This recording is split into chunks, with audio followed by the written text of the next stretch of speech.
So this is a sort of revisit to the 2006 endless internet arguments about the faster than the wind, directly downwind discussion. That time I did the original prop to cylinder boat video, and recently it has been remade, and the discussion has flared up again.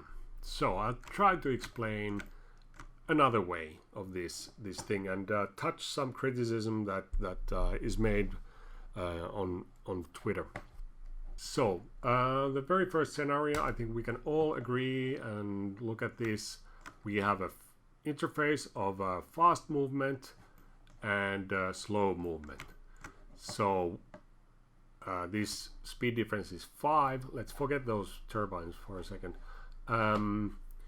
So it's perfectly reasonable, and I think everybody agrees that by gearing down speed, you gain force. So with the same power that you're going to take from here, with the smaller force, you can get the same power out with a much larger force, assuming no losses.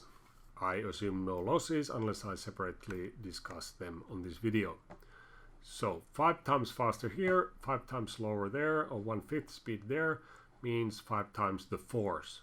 So if this was the driving connection, then we would get 5 times the force there, but slower. Just matter of transmission ratios.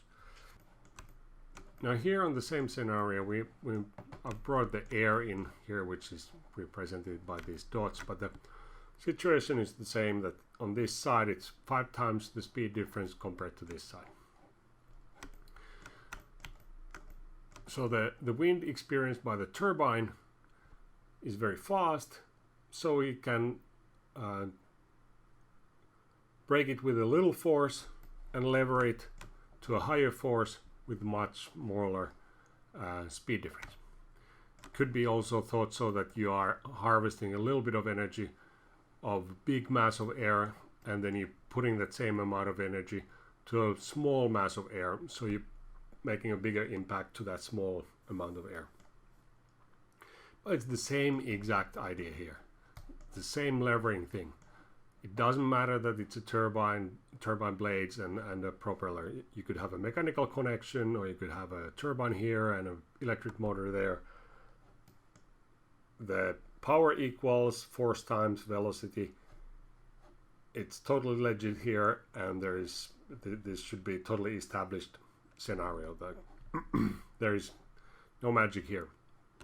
So if we think of the wind car, this would be a situation where it has already passed the wind speed. It's going a little bit faster than the wind speed, and there should be plenty of excess energy because the speed difference is so huge. If you look at these purple dots on the ground and on the air, the ground is passing by 5 times as fast. So you can just put a little bit of a slowing force here and turn it into a bigger force acting in a smaller speed difference up there. Now the difference here is that the vehicle is static. The speed difference between the air and the ground is exactly the same. So a second ago we were all traveling attached to the camera, attached to the device. Now we're static, and we can see that the wind is coming from the left. It doesn't accelerate, it immediately switches to the faster than the wind state. But for illustrative purposes, I hope you understand what's going on. So we go from the back wind to the forward wind. I'm not trying to explain how this back wind now would start pushing the device forward, which would start spinning the propeller, which is obviously what happens. But the key issue is the point of leverage. One criticism was that by Alexander Kusenko, I don't know if I'm butchering your name, sorry if I am.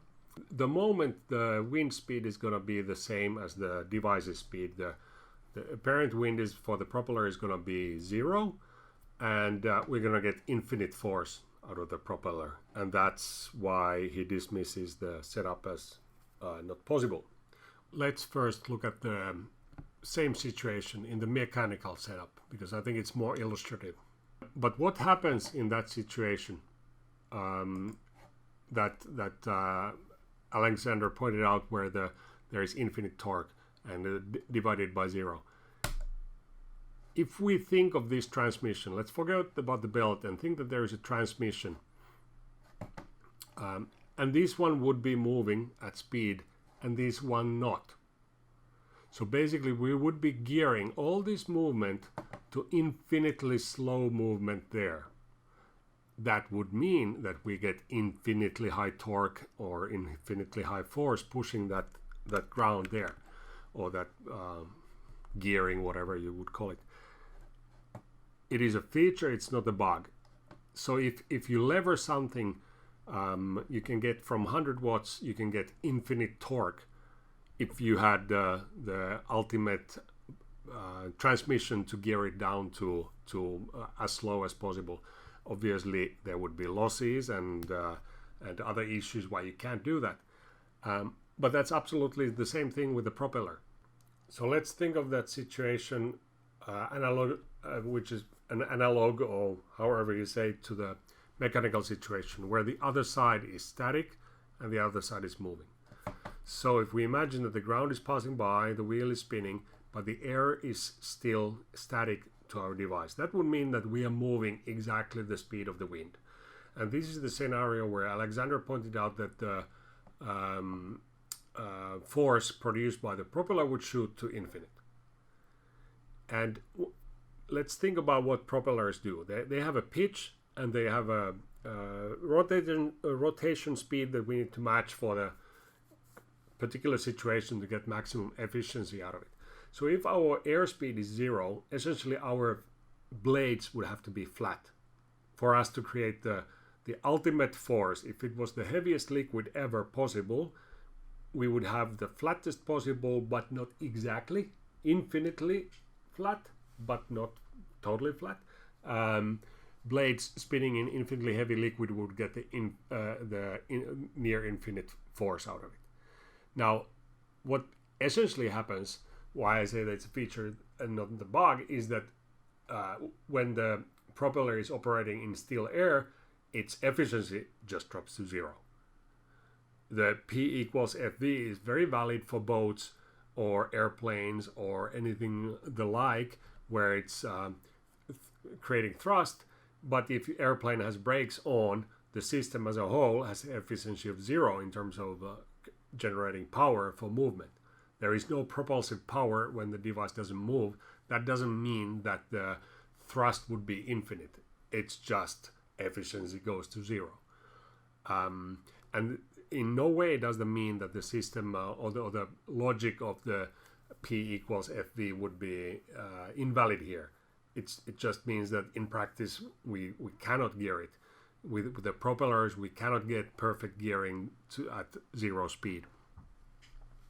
And in practice with the mechanical gearing, not either, but that's more illustrative of how the logic works, that yes, in theory you should get infinite torque or force, but in practice, of course, that cannot happen.